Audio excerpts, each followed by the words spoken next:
Hi, everybody. Hello, and welcome. Welcome to the show. Welcome to A Drink with Live. I'm so excited y'all are here tonight. I understand we have some people from New York tonight. We have some people representing from Florida, St. Louis, Pennsylvania, just sprinkled all over. Go ahead, raise your hands or raise your glass. Cheers. Cheers. Thank you for taking the time. And I know why you did, because our guest tonight is all the things. So thank you to our partner, Think Protein Bars, for making it all possible so we can share in this experience. Because, man, like our guest, she is a light. She is a force. She is this infectious energy that so many of us have access to on social media or on all the platforms, or maybe it's her podcast, How You Came to Know Her. But she's with us live. So please welcome Devi Brown to the show. Hi, Devi. Hi. Hello, my friend. What a joy to be here with you. I got one of these. That makes me feel special. Thank you. Thank you. And cheers. You know, the show is a drink with. So what are you sipping on there? So I have a 3-year-old and it's not yet bedtime for him. Otherwise, I would have my wine with you, girl. But I'm having a nice little tea in the meantime. Nice. Very, very nice. Cheers. I'm sipping on a little red. I was telling you earlier, I'm kind of into this new organic wine world. I'm exploring less sugar, less alcohol. And so this is really my treat for the week because you're here. So I'm just, I'm excited. So, and everybody's here to share in this experience. So there's so much I want to get to, Devi. You're a busy lady. I mean, you've got your podcast. You are the chief impact officer at Chopra Global, so we can meditate with you most mornings. You are a published author of several books. I mean, you're a mother, as you just mentioned. So from where we're sitting, I watch you and I'm just like, she is just doing this with so much grace. Does it feel that way to you being in your skin? Oh, thank you for that reflection. That was so beautiful. It does. I live a life of grace, I have to say. And which is not to say it's without challenge. I got the challenges. But I do feel really divinely led. And I think something that has been really beautiful for me in my journey is establishing flexible boundaries. I think when we think about boundaries, we think really rigid, like, no, absolutely not, stop. And my boundaries are kind of like, I imagine them kind of like an ocean's wave. So it's like I let stuff roll in, but then I'm also very clear about the things that can be pushed out. And so a lot of my work with kind of juggling the work I know I'm called to do, and then also my child, also my own joy and pleasure, it really comes into all the things that I say no to and all the ways I don't leak my energy. So like I have a lot of non-negotiables in my self-care, and I think that's what allows me, in the way that you reflected it, to come off with a layer of grace as I'm moving. You don't leak your energy. I love that so much because so many of us are guilty of that. If we haven't established those kind of lines in the sand to protect our energy and our flow and our frequency and all of those things. I'm so curious, before we get all of your wonderful advice, like when this kind of started for you. Like, were you born this way? Were you always tapped in? Did something happen to you that made you wake up and become more mindful and get on this path? Or when did this become really not only your personal purpose, but sharing this with all of us?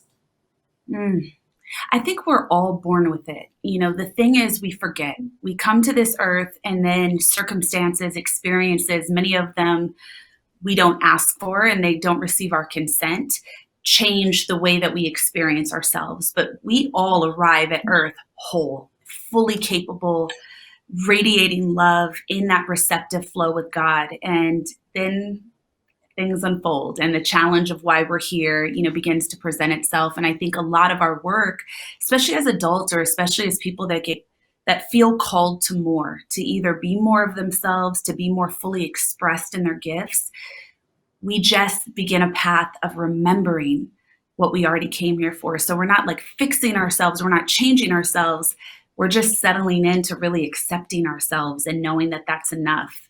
And so I think, I mean, in an ethereal way, like, yes, I was born like this, I came to earth. But, it's a lifelong practice. I think I'm an only child raised by a single parent. The nature of that makes you really inward. There's a lot of time with your own thoughts, a lot of time experiencing yourself. And I'm a deeply, deeply, deeply curious person, especially about myself and how I work and how, what I'm made of, what is my energetic seasoning. So I'm always in investigation. But about 10 years ago, I just hit this burnout where I was like, this can't be my life. I have to have more joy. I have to have access to more pleasure, more peace. And so I started meditating, and meditation was the shift that truly made everything else about my life possible.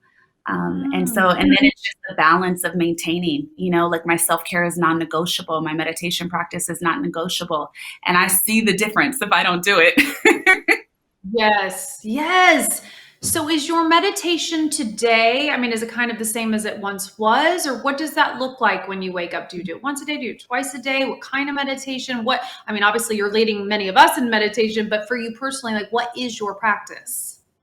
Oh, thank you for asking me this question. I get really excited to talk about my practice because it's changed so much, especially in the pandemic. And I think, this last wild year and a half that we have all had, for me, really lent itself to like the deepest refinement and chiseling of me possible and the deepest surrender that I think I ever imagined. And a lot of that was all the things I got to take off because we were in a global pandemic. And so when I kind of looked at the way I was being restricted, when I looked at the way that the energy of this moment in time was presenting itself, I said, I'm not going to argue with God. I'm not going to try to fight it and be mad that life is what it is. I'm going to surrender and I'm going to see what's in it for me. And so for me, that meant redeveloping my whole practice. I used to have a beautiful spiritual practice, but it was very rigid. It was really about, okay, you meditate twice a day for 25 minutes. So in the morning, you wake up, meditations, do some body, stretching, some yoga, do your affirmations. At nighttime, do the same thing. The pandemic, I said, okay, I have no social life now. A lot of stuff has been taken off calendar, so I got some juicy time to work with here. And so I started leaning into having a really expansive 2-hour self-care ritual every night. So after I would put my son to bed at around 7, between 7 and 9, 7 and 10, I gave up all television. I gave up all movies, radio.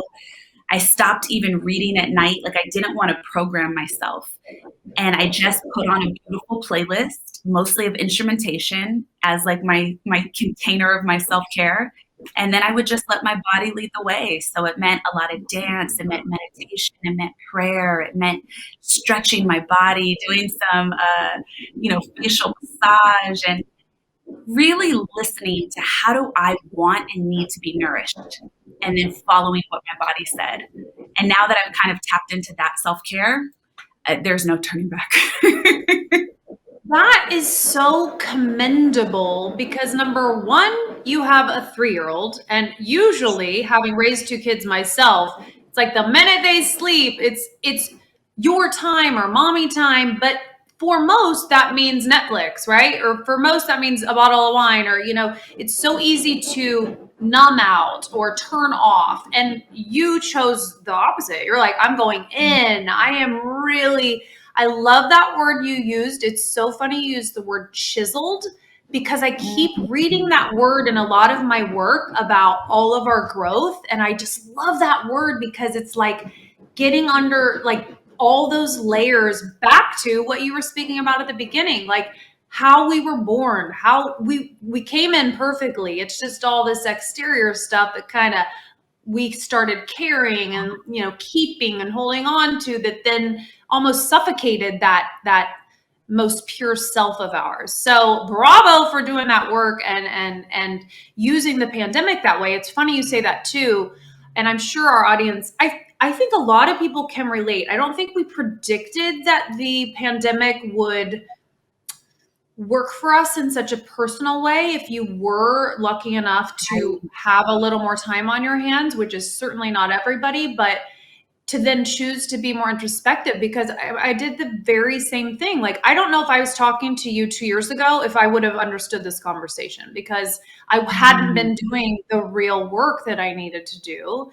And now that I am, I do connect with everything you're saying. But for those people who maybe haven't started that journey, right? Or maybe they're not meditating, or, this idea of higher consciousness and really tapping into that. Some people, like, it seems like a foreign language, right? Like, they're just doing life, they're surviving, they're day to day, everybody's got the demands of the real world.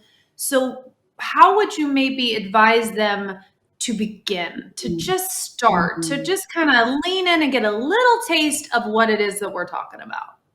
mm. So first, I want to anchor my response in saying that there is truly nothing more important you could be doing with your life than learning how to love yourself more, how to be in acceptance of the what is. And so I think for everyone, I want to start with that as a baseline. I know life is challenging. And for some of us, the challenges can feel like this never ending cycle of your whole life, sometimes being trapped in a grief or trapped in a challenge. But I do want to share that, the way to really frame how to even conceive embracing yourself more fully, just know there is nothing better. There is no greater priority that could take place here on earth with you. And so to choose yourself is actually the whole point of our existence and being here. So the second we make that choice, we find that the universe actually shows up in such a powerful way to answer that call for us. We begin to create and tap into this like energetic resonance where we are in flow, we are in co-creation with our lives. We're not just experiencing our life happening to us. We are designing it with the divine energy. And I think a great way to get started, I know that, meditation sometimes can feel challenging because it's so new and we are taught to be hyper-stimulated all the time. And so even the idea of something that is simple and free, like I'm sitting still, my eyes are closed, I'm being quiet, can feel utterly terrifying at first. And I know. But the more you do it, the more freedom you unlock. And the more that you notice and ask yourself questions of, why do I feel so uncomfortable just being by myself? Without judgment, just saying, wow, I'm curious about this. Why is it so hard to sit still? Why do I have a fear of turning my thoughts off? What do I think will come up? And that slow curiosity, that little inquisition is what changes your life. And so I think for those that are feeling called to this path of just loving yourself and don't fully know how to get there, start with your curiosity. Start with your asking yourself questions about your feelings. And when you notice that something is challenging, when you feel like it's hard to really lock into a self-care practice, instead of being upset with yourself, instead of being mad at yourself, just say, why does it feel this way? And when maybe was the first time that I was feeling this way? And then just follow that curiosity and follow those thoughts. It's a way of healing with gentleness and with grace, because none of us need to be fixed. We're not doing anything wrong. And anything that we've done so far has been perfect because it was the highest level of what we were capable of in that moment. And then we're ready Mm. for more. So start with curiosity, Oh, start with I asking. love that. I love that so much. I love all of that. And getting to getting back to yourself and working on cultivating that self-love again, which, as you just mentioned, was like, that's the key. Like, get back to like really tending to yourself and loving yourself and putting yourself first. This idea of radical self-love, for some Mm, people that sounds really foreign, right? We walk around with these insecurities, and or maybe we still haven't processed our past and our trauma or our childhood or a bad breakup or all these things. So along the way, we don't even remember how to love ourselves. What does radical self-love, what is that? What does that look like? Because you mm. just talked a little bit about how to maybe get it, but what are we trying to get? You know what I mean? Wow. Radical self love feels like the deepest freedom possible. It feels like liberation. it feels like self-sovereignty when you are in full command of yourself and in full peace with all of your facets. All of us, we're just human. So we have incredible qualities, we have perceived flaws, we have experiences, and it's being an acceptance of all of that, the light and the shadow aspects of our lives, and knowing that it's all okay and it's all by design. I think that kind of to be in deep acceptance of your life as is, because it just is the highest level of radical self love. You are in flow, you're in peace, and I think when we can come into that acceptance with ourselves, absolutely nothing is off limit to us in this world. Mhm. When you're saying all that and describing that, I'm thinking of the work I have just done personally, which Mm. required consistency and it required discipline on my part. And for me, that was new. I'm like you, we like so many. We got the balls in there, we got a million things going on.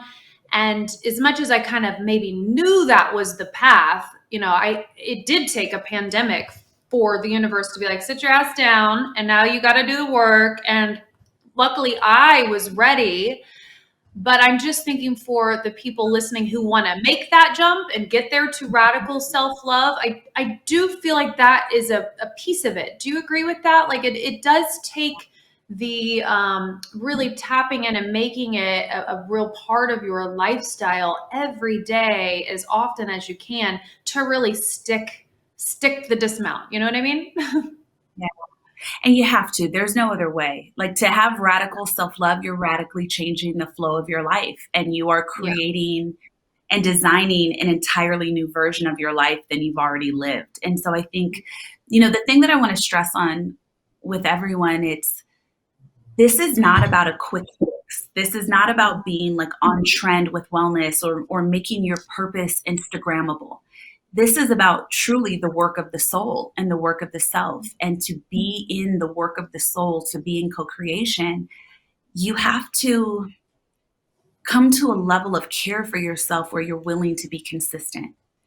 I think sometimes we get really consumed with all of the outside experiences we're having, what other people are doing, what they're not doing. And I think we need to notice how much power we actually hold to be there for ourselves, to show up for ourselves.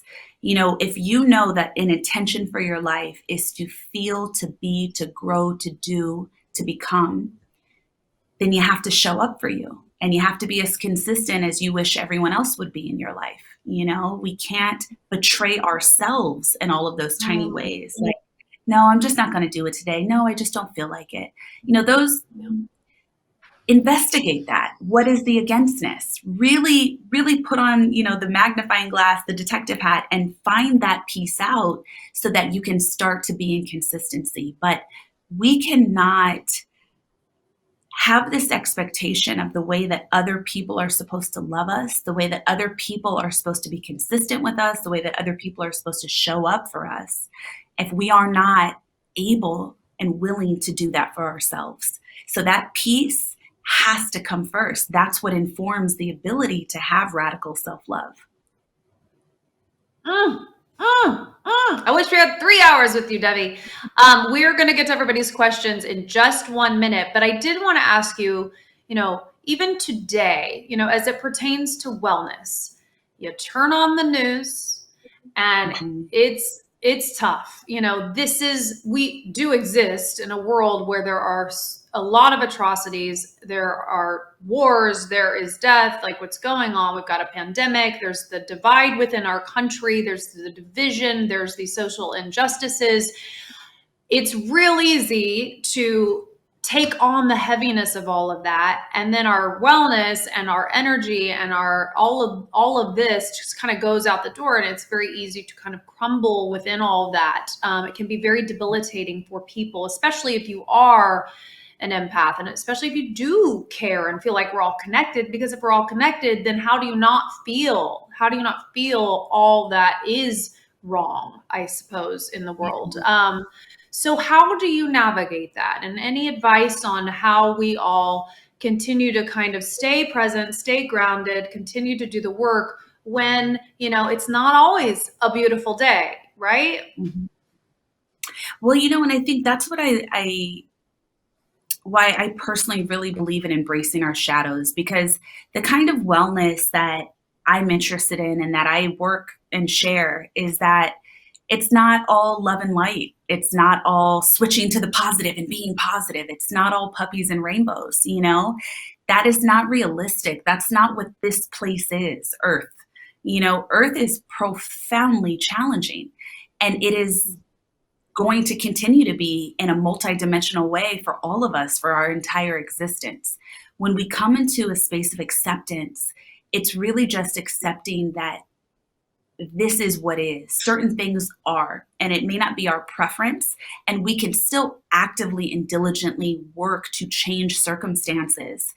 But to fight it, to be in contempt of what is just happening is where we add more suffering. And so for me personally, I believe that, there is so much suffering all around us. I don't try to add more to myself by getting caught up in things and trying to create this system of control or this system of judgment about the world, which is not to say I'm not actively trying to make it a better place.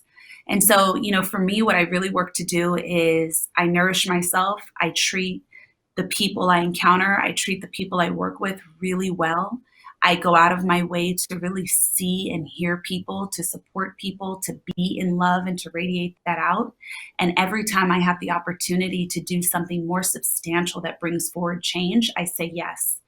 But in the day to day, I don't sit and hash over all of the new opinions and all of the new data and all of the new, these things coming out. I don't want to make the world suffering my identity, but I do want to really work to actively help change it for the better. That is such brilliant advice. I've never even thought of it that way. It's like if we wallow in that, in the heaviness or what is, difficult, then we become the suffering, and then we're just more of the suffering. I love that approach. That is brilliant. That is brilliant. Okay, let's get to some questions. I believe first up we have Jamie. Jamie has a question for Miss Devi, so take it away. Hey, Devi. This has been awesome so far. I'd just like to say that you kind of covered this, but I work in retail, so I was curious, how do you interact with people whose energy is vastly different than your own? Oh my God, I love this question. Thank you. Yeah. So, this is, I think, the greatest work of the journey, is understanding that even as we heal ourselves, we are entering a world where so many people are wounded. To really answer the call of our lives, we might be the 1% of a 7 billion population that is able to do that. And so I think that's where even more grace comes in, Jamie. When we think something I started doing some years back was every time someone would frustrate me, I would close my eyes and I would imagine them as a 3-year-old. And I would see the 3-year-old that maybe wasn't feeling fully seen or fully heard, that has manifested as an adult that is creating this kind of energy. I also make it very clear that I'm not available to receive that energy. So you can give it, but I don't have to take any of it on personally. I can maintain my peace and I can come into a space of compassion and boundary with someone who is acting out in that way, because it's really an unmet need that started far before they encountered you. Ooh, I know. I want to snap for that also. I want to see how that's done. Just like, whoop, no access. We're going to cut that right there. But that's how it's done. And it can be as simple as a, no, thank you. I don't receive that. Yeah. And now I'm moving over here. I love that. I'll go there. I love that. Okay. Molly is up. She's got another question for you, Debbie. Go ahead. Hi, Debbie. Thanks for being here. I have a question on what your thoughts are about plant medicine. It's been a big part of my life and my spiritual journey. And it's something I can talk to some groups about in my life, but some I have to hide it from, because there's a lot of judgments and stereotypes and ideas around these things, because many of which are still illegal in the US. So I'm wondering if they've been part of your journey and what your thoughts are on that. Oh, thank you for this question. I am a massive advocate of plant medicine. I use plant medicine regularly. It has changed my life in very powerful ways.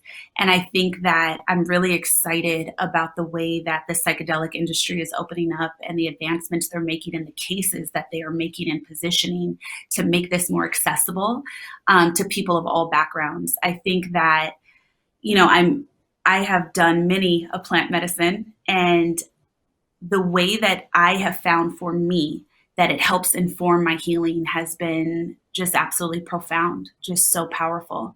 And I think that, a big part of this conversation also has to revolve around all of the incarcerated men and women that need to be free, who were put in jail for marijuana, who were put in jail for psychedelics, and all the systems of oppression that made that possible. Because one thing that I find to be very troubling is that now that, marijuana is on trend, I live in LA. There are boutiques on every corner. I can get it as a bath bomb. I can get it as, in a crystal wand. I can get all these things. And men and women have lost their lives because of this before it became on trend, before the government figured out how to monetize it. And so I think as we work with the medicines in our own lives, as we share them in our communities, we also have to fight for reform and for justice for people that have lost theirs.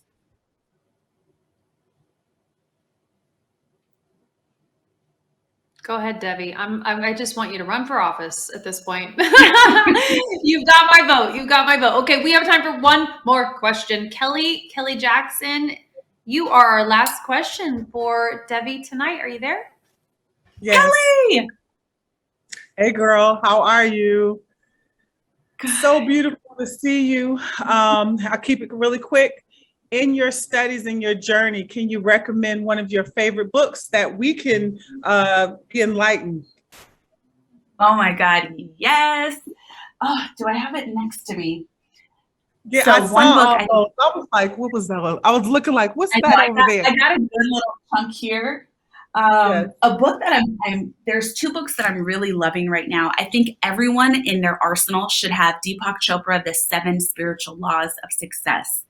Short book. It's something you can read every single day as part of your spiritual practice. That book to me absolutely changed my life. I've been reading it for over a decade and I still read it every day. And every time I read it, even though I know it by heart, I feel like I get new gems dropped in my brain. I also love Deepak's latest book, which is called MetaHuman. And it's such a powerful book for retooling how you want to experience yourself. I think that we really limit what we're capable of because we don't think big enough. We can't even fathom the fullness of what our lives could be, the depth of what our healing can be. And so books like that, especially Deepak's books, they put into such beautiful language how to make such big concepts applicable for your daily life. Okay. Got it, wrote it down. Good to see you. The Untethered Soul by Michael Peter. I read that. Incredible book, changed my life. The Untethered Soul, that's on my bedside table. We got the highlighter. That's a great one. And I had forgotten about the 7 Spiritual Laws of Success. Do you know, I read that 20 years ago. I was straight out of college reading that, and it still holds true today. Thank you for the reminder. That is another wonderful, wonderful book. Before we let you go, I know that you recently celebrated a birthday. So I don't know how much you think about the future or you plan, because I know you're certainly grounded in the moment and in the present, but what is your greatest wish for yourself in this next year of your life? Oh, gosh, that's so beautiful. There is this phrasing I've been using for myself, and I think that it's kind of what I want the flow of my life to be, but I want to maximize the energetic potential of every moment. I want to be awake and aware enough and inside of myself to be able to greet all of the destiny that makes its way to me, and to greet it with open arms, to greet it with grace, to be able to stand in my power and in my truth in all moments. Well, that'll be our birthday wish for you, that comes true. I feel like it is, because I just feel like I know you and you're making it happen. So that shall be, I'm certain. I know everybody just loved hearing from you. I know that I did, finally meeting you in person. Debbie, we cannot thank you enough for giving up your soul and your spirit and your wisdom and all the things. So you guys, please follow her on Instagram and listen to her podcast, Dropping Gems. And you can buy her book, Crystal Bliss, which we didn't even get into crystals. But until next time, thank you. Thank you. She's like, they're right here. I got crystals over here. I got my books over here. Sending you so much love and gratitude. Thank you, Debbie, so much. And I just want to send everybody else to the website. Thank you, Debbie. adrinkwith.com, and you'll be able to watch this conversation a little bit later in all of its glory. And thank you to Think Protein Bars for bringing us all together once again and making this possible. So lots of love to everyone. Thank you and good night. Bye-bye.